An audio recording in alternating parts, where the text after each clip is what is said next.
Ashley. They hunt these animals by using their keen eyesight, and then they will go into a dive down to the ground with their wings folded and their whole body head first right down to the ground, and use their very strong, sharp talons in order to catch their food.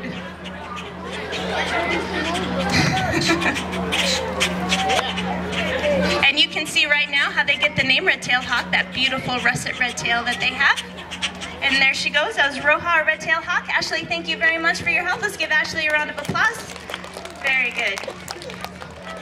Now we're actually going to stay here in Colorado and introduce you to another raptor.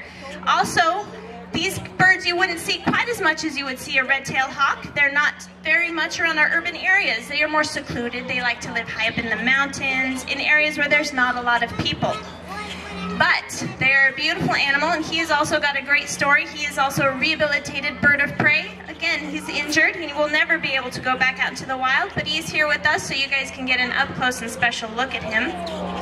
This is Jackson, our golden eagle.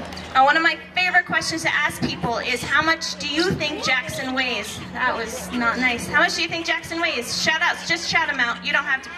10 pounds? 5? 15? I feel like an auctioneer. All right, 90 pounds, all right. Those are all very good guesses.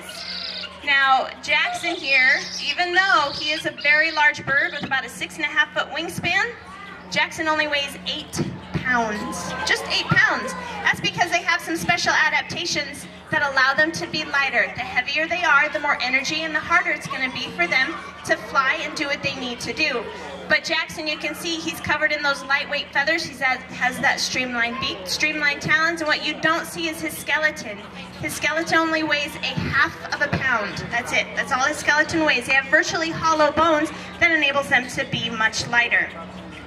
Now, even though Jackson and golden eagles are not an endangered animal, their cousin, the bald eagle, was, and we almost lost the bald eagle due to something we were doing as humans to the environment. We were putting a chemical in our environment called DDT. The runoff of that chemical was going into our water systems, and it was hurting not only the animals, especially the bald eagle, but after we learned that it was doing this, we also learned that it was harming people as well. So we want to use this story to show you guys how important water is to everything on our planet. Everything relies on it, and hopefully these animals out here today have shown you the ways in which they adapt to the areas in which they live. So we want to thank you guys for coming out and joining us for our presentation of Going Wild, and please enjoy the rest of your afternoon here at the Downtown Aquarium.